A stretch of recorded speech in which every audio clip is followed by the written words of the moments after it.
and welcome to the House Beyond the Supernatural podcast, the podcast that goes beyond the supernatural. All music comes from Verse 13, The Shadow Symphony, and Public Domain. All printing for the podcast is provided by Rainbow Press of Omaha, Nebraska. More details about this podcast can be found on houseofbts.net. Tonight's cast includes Dr. Alec Baldwin, the genius and medical doctor played by Arnie, Dr. Peter Corrigan, the parapsychologist played by Nick, Cass, the psychic medium and astrophysicist played by Kirk, Zia, the physical psychic and fighting competitor played by Shannon, and the host of the House of BTS as the Game Master. Well, alright, where were we? Some of us. Somebody was dangling from a rope. Oh, no, I was... No, I made it up there. There's a vampire outside. I made it up there before the end of the show. Okay, Arn was fighting on it. There we go. Wow, I don't even know who that was. Shannon just completely stopped the show with that one. She went from that NPR voice to... I had to redeem myself after being professional. You went from NPR to PBR? So welcome everyone back to the podcast tonight. A couple of quick things to bring up before we get back right into the action where we left off last time. First, I'll bring up we have been discussing those of you who live near the Omaha, Nebraska area, or even for those of you who don't. You'll have an opportunity to come out and meet us all in person the first weekend in October. I'll get official dates and more info on this as it becomes clear. But about 6 months from now, we are going to be attending the new con at one of their tables. We're talking, we're thinking doing such as like live recordings, talking to people and each other at the con. That could be just hours and hours of footage that Nick will have to edit and probably go crazy in the process of doing. 3 days? 3 days worth of editing. He'll have material for days. Find Nick hanging from a noose down here. Come down. Anybody see Nick? Yeah, he went down to the podcast room 3 days ago. Yeah. So we're thinking live recordings at the con. We might even consider running a couple of panels there, in our name, which maybe introduce yourselves in person, ask your questions. There's all sorts of panel opportunities. We may even consider running a game or two at the con. Like I said, we've got months to plan it out, but we'll also probably be handing out cards and just kind of introducing the people who don't know us. Get the name out there more and what have you. I've been going to it for years, so it'll be a different experience for me, but I'm ready for it. We'll keep you guys in the know on that. But look forward to meeting us all. Sounds pretty exciting. And it's the best month of the year. Oh yeah, October. Next up, as requested in the past, I plan to be hosting an Anatomy of a Scene special probably sometime next week with Nick and those of you who would like to attend. It will not be on a Thursday to interrupt our normal game night. But let's see here, as this was a requested thing, I expect to go into what all my pre-planning was involved, what all I added that the players did and did not catch. And why I designed it all the way I did, and I probably will do more of these in the future based on other scenes adventures as we go. I might even go into an episode based on the Pacific Hill Cemetery, which was before Shannon's time, where our first adventure had taken place. Let's see here, I got a quick question earlier this week about as far as what do I do when somebody wants to perform an action with no comparable skills or... they don't have that particular skill. It's like really depends on what's going on at the moment. If there is a comparable skill to what this player or this character wants to do, and he doesn't have it, I don't ever say you can't do it. Usually, what it'll come down to is I'll have you attempt the base number for that skill, depending on what the skill is. Obviously, if it's a relatable skill such as climbing or what have you, certainly I think the base for that is 30%, and then I might add in I might look up the penalties on my trusty game shield here and maybe add a penalty to that, and you can always give it a shot kind of a thing. But it also depends on the skill, too. Like medical doctor, that's not just any skill you're just going to pick up and do at a... Although I did once, at one of my games years ago, somebody wanted to do like an emergency tracheotomy, and that's kind of what we did with that. But anyway, so it depends on the situation. If there is no comparable skill for what that person wants to do, something I came up with years ago to help with my con games was usually I'll look to the attributes of the characters. So, if somebody's trying to do something particularly physical, I may have them take the option of either using like your physical prowess or your PS skill, whichever, or your PS attribute, whichever one is higher. And I would have you roll a 20-sided die, and basically you will want to roll under whatever that attribute is, and not roll a natural one. Something like, that's usually like, that was like my fast way of resolving it. So if you had an attribute over 20, all you had to do was basically not roll a 1. And that was my quick way of how I handle stuff like that. On occasion, I'm still a huge sucker and fan of using a skill, or using percentage dice where I can, because it's an easy way of adding penalties and bonuses for particular things. But if you have nothing better, you're looking at the attribute and trying to roll under it while not rolling a natural 1, because a natural 1 always fails. That's my quick solution to deal with it. Somebody also, no, I think it was the same guy, in fact, when I was talking to him. I'll get into this one a little bit more at the beginning of the episode, or my intro here. Dropping items when falling or getting knocked down, or using something non-combative during combat. These were kind of other quick things that came up, and I will discuss that a little bit more in the episode, so stay tuned on that. Otherwise, everyone get set and get into character. It is time to go beyond the supernatural. Beyond the unexpected confrontation with the pair of entities downstairs, the apartment building has been quiet.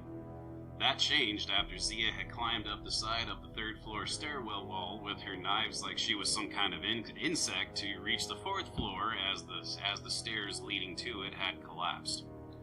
Upon reaching the top, Zia perceived that the door to apartment 4A was closed while the door to 4B on the opposite wall was not there.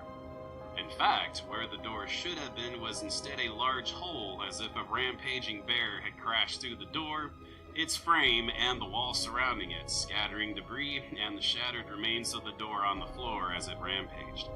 The apartment beyond this yawning hole was pitch black. Just as she'd acknowledged the hole in the wall, Zia could hear what sounded like sliding or dragging sounds from inside the dark apartment, like several objects were moving towards her. Zia had just enough time to pull some rope from her bag, tie one end to the banister, and throwing down the other end to the group below when a quartet of bulbous tentacles emerged from the hole. This event triggered a ×4 psychic adrenaline bump in both Zia and Cass. Zia bravely began fending off all the tentacles on her own while Cass had difficulty climbing the rope. Zia bravely began fending off all the tentacles on her own while Cass had difficulty climbing the rope, apparently losing his talent since his military days. Not wanting to wait, Peter and Baldwin decided to use the fire escape located through the boarded-up window at the end of the hall to reach the 4th floor. Looking at it, the fire escape seemed original, meaning it's nearly 100 years old, as well as being in poor condition due to both a lack of maintenance as well as severe salt corrosion of the rusting wrought iron due to being in a coastal city. Still, they braved the stairs. Baldwin had the misfortune of a steel grating step snapping loose from the stairway, falling out from under his feet. Luckily, Baldwin wasn't holding anything in his hands, allowing him to grip both sides of the railings without penalty, nor losing whatever he may have been holding in his hands in the process. It is also fortunate that both railings held with the knee-jerk reaction and weight addition. Meanwhile, Cass had managed to climb the rope to get involved in combating the tentacles. Both of them witnessed the tips of the tentacles adjust their shape from bulbous bludgeons to stabbing spikes, opting for precision piercing attacks, lashing and thrusting at them instead of swinging arcs. As Peter was first to go up the fire escape and did not have any misfortunes along the way, he was able to pry off the few boards covering the 4th floor window and enter to help Zia and Cass by the time Baldwin reached the window. Baldwin was about to enter when he heard a pair of footsteps and felt the iron platform wobble from the added weight. Turning around, he spotted a man in trendy clothing standing behind him, someone who couldn't be more than in his mid-20s. With a smirk of overconfidence, his eyes glowed with a red intensity. Baldwin could feel the man trying to assert his psychic will over him, but managed to shake it off. The failed attempt not phasing him, the 20-something took the initiative to grab Baldwin with both hands by his shirt and coat, hoisting him up several inches off the platform, hissing at him like a cat, his vampire teeth clearly displayed along with his supernatural strength and confidence. Baldwin, as clever and resourceful as ever, saw an opportunity, taking his garlic necklace in his hands and shoving a fistful of it into the vampire's mouth. His hissing turned to garbling, hacking, and coughing. The vampire dropped Baldwin back onto the platform as he spat up drooling, juicy bits and pieces of fresh garlic cloves from his mouth. As the vampire and Baldwin were doing this on a treacherous fire escape outside, the 3 investigators inside the building had managed to destroy 3 of the 4 tentacles, the slimy, oozing remains of those 3 tentacles retracting quickly back into the pitch black of apartment 4B. But what is it exactly they are retracting to? It's here where the action picks up. First off, in the urgency to end the last episode, I didn't get to thinking on it, but I found Arnie's response to the vampire to be a pretty clever one and should be rewarded as such. So Arnie gets to add a bonus 50 XP to his tally tonight for this action. What? It not only diffused a potentially lethal situation, but the vampire is effectively stunned, has lost his next attack, as well as his initiative. This is crap. Fuck that! You're good at that. What the hell? Next, Baldwin, please attempt a percentage roll of 31% or higher. If failed, his garlic necklace was broken in this action, the various cloves spilling down the fire escape.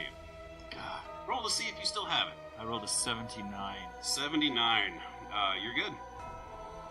In honor of Cass going to level 4, I am letting him get his freshly acquired 5th action in before I begin round 6. There it is.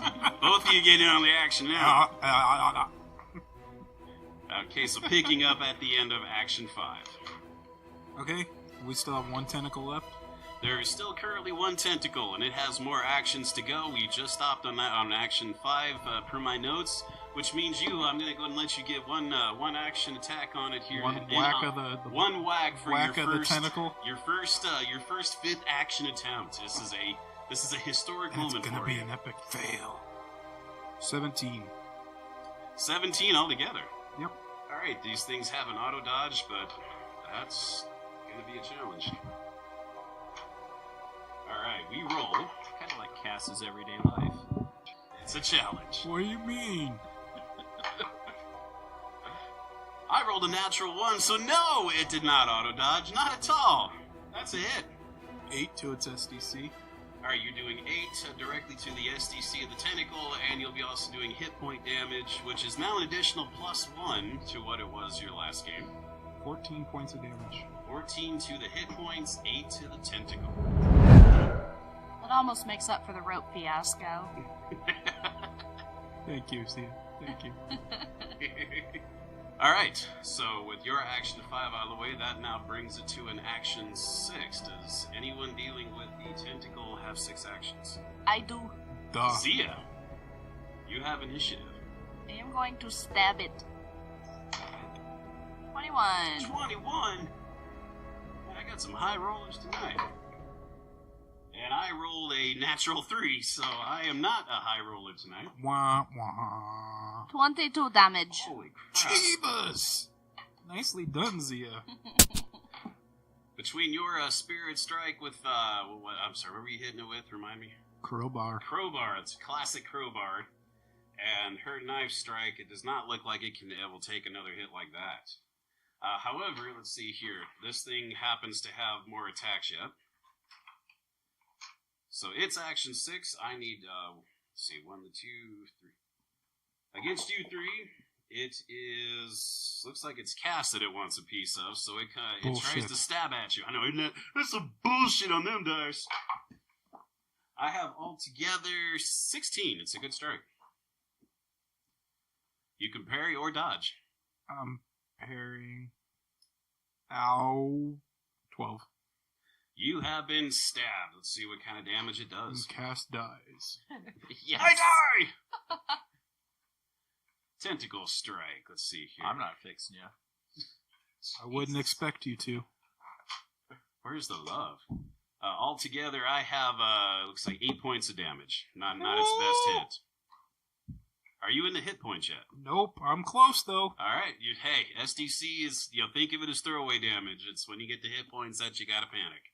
What happened to all your SDC, man? He hit me with a 13. I remember. That's you've right. been hit. Yeah, you got hit pretty hard. You've been hit once or twice, I recall. But I know Zia has too. That's Action 6 is out here. Getting back out to the outdoors. Do you have Action 6? No. Okay, because your opponent only has 6 actions himself, but he lost his attack due to you still choking and spitting up the bits, and that will be his last action. So we'll get to him on the next round. All right, Action 7. Anyone? Zia? Nope. Only 6. Only 6. That's unfortunate. This thing has 7 actions. And, who am I swinging at? Cass. No, it is Zia this time. All right, Zia. Altogether, not its best strike. I have 11 altogether. Parry. 17 plus 9. Somebody feels like showing off tonight. Well, that is the end of the first round. Did you get new dice? No. I have a plus 9 to my parry, and I rolled a 17. All right, Baldwin, you are outdoors. What is your initiative? Give me a roll, please. Oh, good, because I was going to say, I don't fucking remember my initiative. Well, no, you always re-roll. Yeah. What did you have last week? I need to know. You're going to no, I rolled a natural 20, so my initiative is, let's see, 27. You had a natural 20 initiative? That's a waste of a natural 20. I was going to say, that's, especially considering I rolled altogether 10. I am not rolling well tonight, and you guys should be excited to hear it.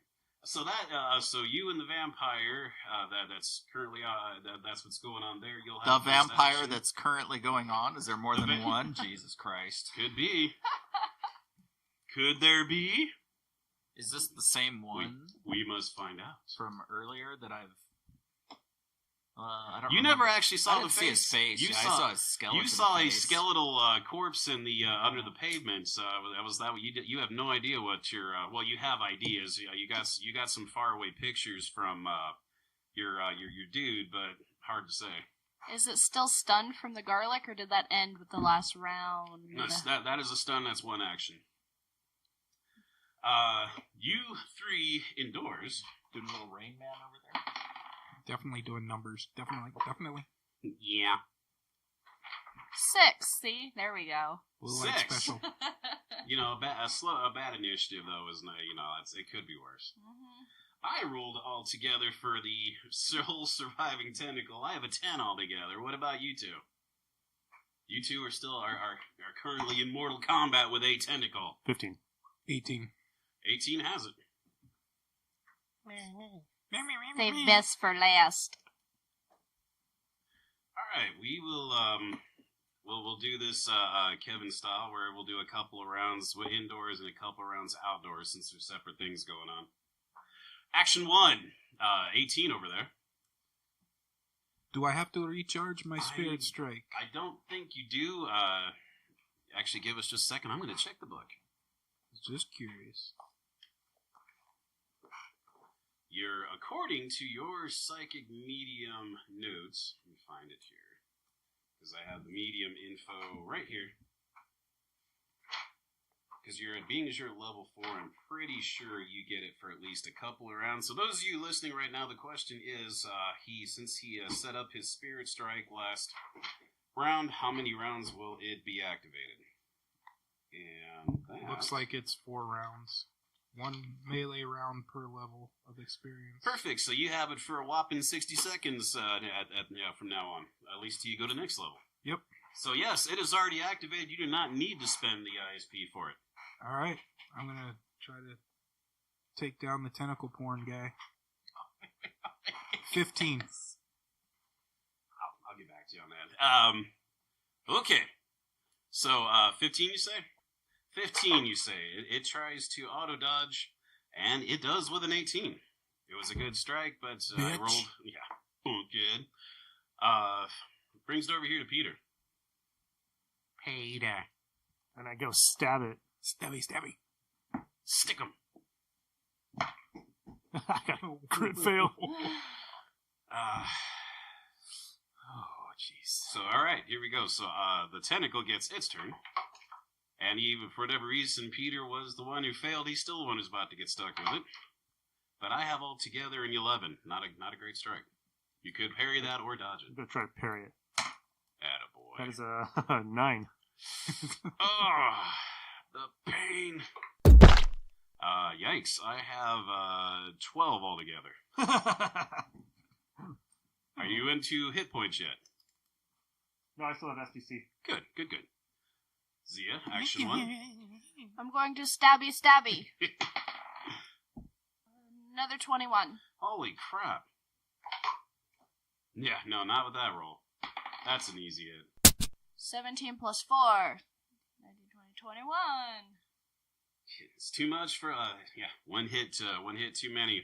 The last tentacle gets severed in half. The severed attachments, or the severed piece of it that fell to the floor begins oozing and turning to foam immediately, while the rest of it starts reeling itself back into the dark apartment. Which means I think actually that's a good time to switch to the excitement Quick going on. question before you switch. Yes. Are we still feeling an ISP spike? Why, that's an excellent question. And yes, Okay. you are. That's an excellent question. Baldwin, it is action 1 for you. Oh, do I go first? Yes, I had a pathetic roll on my initiative. Yeah, I you treated did. that as a... he's still coughing it all up. It's my understanding that one of these windows is open. The window that you're standing adjacent to that is currently wide open, yes. So I'm going to scream help while I dive through that window in the inside. Well, actually, I shouldn't laugh at that. That is a very logical response to what's happening. I think Zia would head towards that action and figure out tentacles later. Too late, you went. So action 1, diving in through the window, shouting for help. It's a great reaction. Diving through the window. And I guess next attack will be pull away. That sounds like it's a smart move. Back to action. That'll bring it to action 2. Now that I'm inside, should Yes. I go? You actually, I think you had the highest initiative anyway. So yes, let's start with you, action 2. I'll draw out my main weapon and aim it at the window. That was unfortunate because I was just going to look at him and laugh. Trying to figure out why the brave Dr. Baldwin was jumping through the window. Vampire! So you're laughing. Your action 2 is spent laughing over at Mr. Man as he comes in screaming, "Help, vampire!" I don't know why you would laugh at that, but vampires. Because he's are no always so laughing matter. brave Well, and cocky. If I wasn't so, afraid of the vampire coming out the window, I'd glance at you and your mostly dead body and laugh at you. I haven't taken any hit point damage yet. Peter, action 2. Stabby. At what? Your thigh? The last tentacle that she cut in half has retreated into the dark room. I'm going to run in the dark room. All right. I'm assuming you have. Memory serves. You have a light I source. got a light source on. Straight through your helmet, right? Yep. Come on, boys. Let's do this. Aiming your helmet, the light ring of your helmet into the room. I can introduce those of you that are listening at home right now. There is this is a great time to bring this up. In the latest issue of the Rifter, they have a preview of the upcoming Rift's bestiary, and there are a couple of really swank monsters that work really well in urban settings. So, I would like to take the time to represent, for the first time ever played in my game with anybody, the Devil Serpent Tongue. Pass the picture around to you guys to get a look at what this Sounds thing like looks a dancing song. Serpent tongue! Devil Serpent Tongue! Yeah! I bet he has a happy girlfriend. Oh, wow. So, I feel seriously inadequate.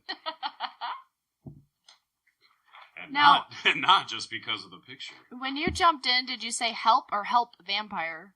You just said help. Devil Serpent Tongue wraps his tongue around my bum. Wow. I really think you should get in touch with. I David. screamed help outside on action 1 and vampire at action 2. No, you didn't. You just drew your weapon. And screamed vamp. We have it recorded, so I win. You lose. I didn't know you could You do lose. 2 things in one action. So again, You can talk.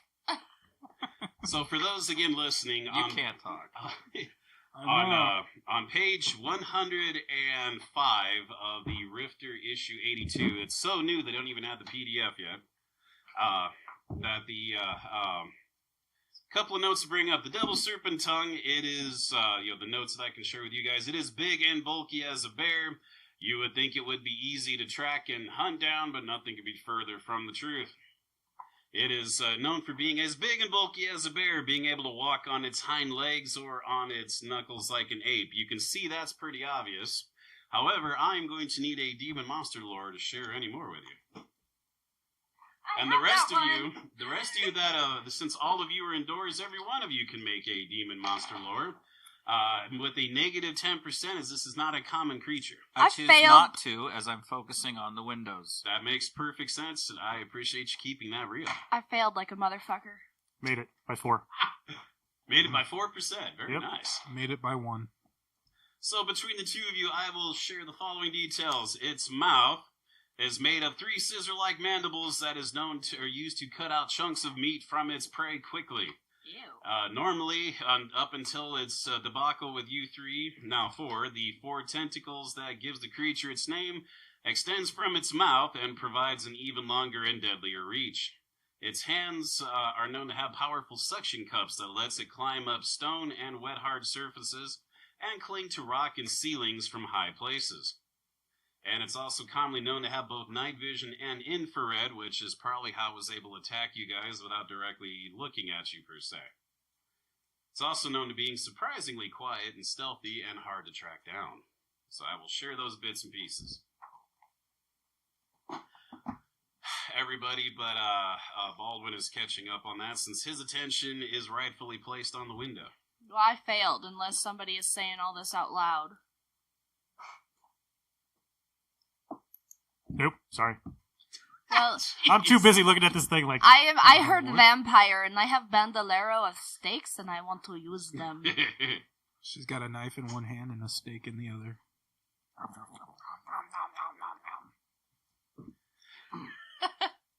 I'm glad that was established last episode. So, as I'm understanding, your action is drawing out steaks from the bandolero you had packed earlier? I thought I had one out, but honestly, when I was fighting tentacles, I envisioned 2 knives. So that's how I saw that. I'm pulling a stake out for you my would have action. had no reason to draw stakes, but you would have had more than enough But reason to draw I knives. want to cheat. Shannon, I'm disappointed in you. I am honest about my cheating. I am honest about my cheating, and I appreciate that. We're nothing if not honest at this table. That brings it then to Action 3.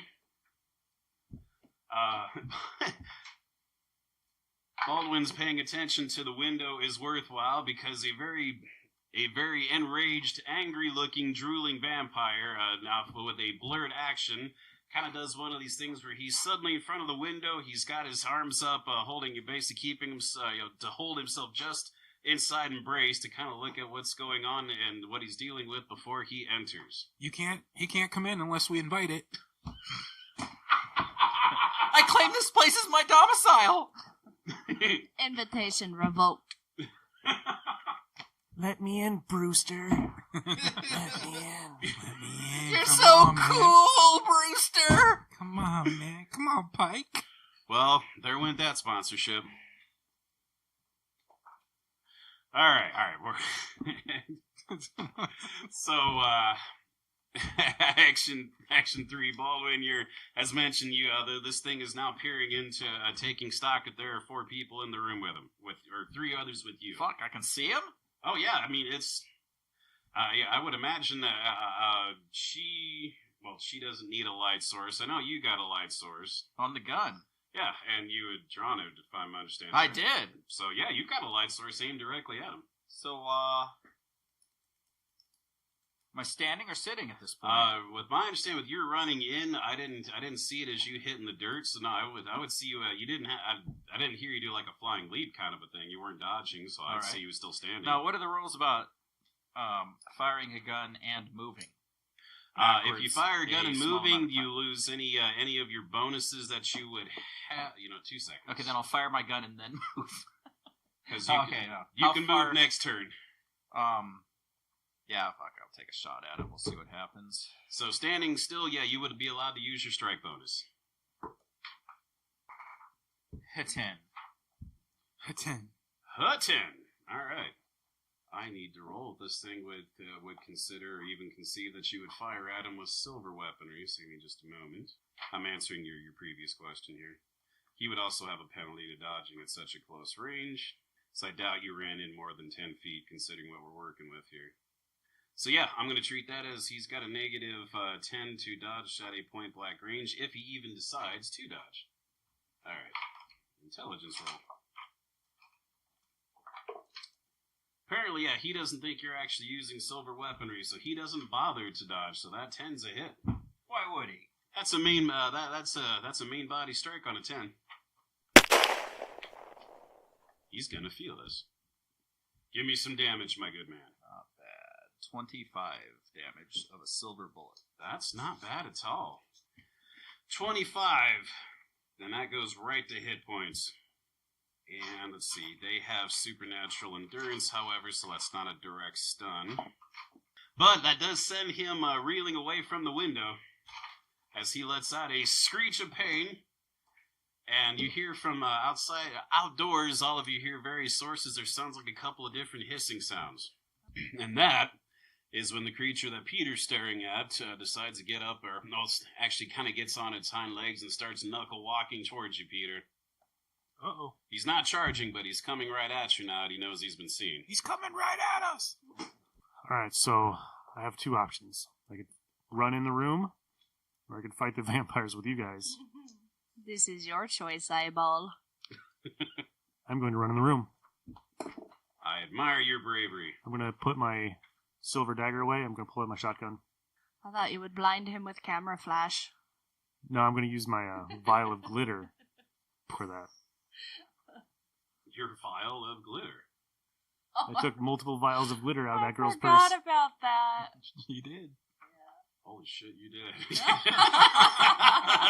It gets everywhere. All right, I admire your bravery. Good luck to you, Peter. So you say you're switching it to, you said shotgun? Shotgun. Thank you.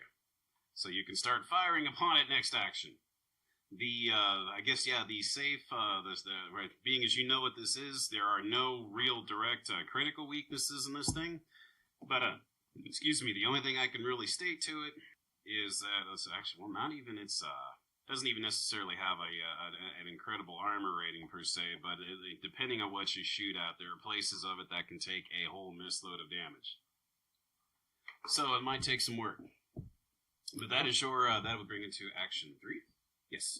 And let's see here, Zia, you are on action 3. You have, you traded out your knives for, trade out knives for somebody help me. Steak. Thank you. Steak. I kept thinking Spike. I'm like, that's not it. Well, kind of. So my question is, obviously I don't have steak stats. Do I just put my strike into my roll? It would be your natural strike, unless you happen to have, yes, that would basically be under WP gimmick to get bonuses off of those. Otherwise, you're going to be using your natural, whatever your natural strike bonus is in your hand-to-hand. Okay, so I am going to try a called shot, which might be a mistake. I'm going to go for the chest, the heart, with my steak. How we're going to treat that again? The vampire reeled back, running into the railing of the fire, or kind of stepping backwards from being shot, and he's up against the railing, which means you come charging at him now with your stakes going right for the heart. That is going to 19 plus 6, 25. That's a natural 19. Yeah. Uh-oh. I was nervous. Thank you, Dice. I love you today. And you should be, because, natural shot to the heart, memory serves, is not an easy... Yeah, you need a, let's see here. 17 plus, I saw it. Yeah, you need a 17 or higher to do it, so nice shot. What is the damage on that? It'll be 1d6 plus your string plus your PS damage. 20. Not only is that another 20, that is an incapacitated vamp. Times 2 to hit points. Blood loss rules apply. If he were a normal creature, but it's God even damn better. it. No, it's even better as a vampire because getting stabbed in the heart is an immediate incapacitation until it's removed. I'm gonna grin at him as I push it into his chest and blood spurts all over my hands. Wow. Baldwin! I don't want to Action mess 3. with her. You killed my vampire. You incapacitated my vampire. You said to help. You fly in well, window, yeah. say I help! appreciate it. I really appreciate it. You did say help, brother. You did. You know what? Actually, that's a great idea. Thank you.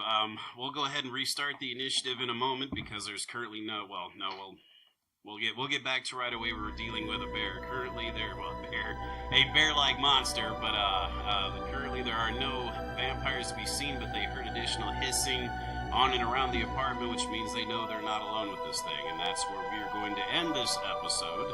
This is Steve. Nick. Kirk. Arn. Shannon. And we will see you all next episode. Bye.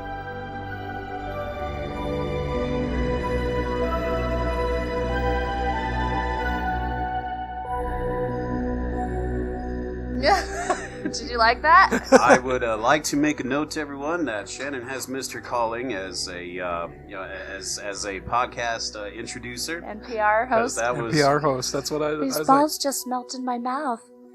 Can I get a ball sack from your sweaty ball store? Can't wait to get these balls in my mouth. That's a little more than my customer service voice. Unless I'm angry, then it's, what do you want? I might be keeping all of that. pretty good. No, that was one of the best. That was one of the best intros I've heard yet. No, I mean the sweaty balls in the mouth. Oh, that too. Yes! Sorry about having my sweaty balls in your mouth. They kind of melt in your hand. And So they did a study on how people do like sexy voices, and like guys' sexy voices don't work on women, but women's sexy voices work on guys all the time. All the time. I didn't think that was a sexy voice, was it? Oh, it was close enough. No, but it just goes back to women hold all the power. Yeah. Oh, show. And us men are mooks like that, and we like it.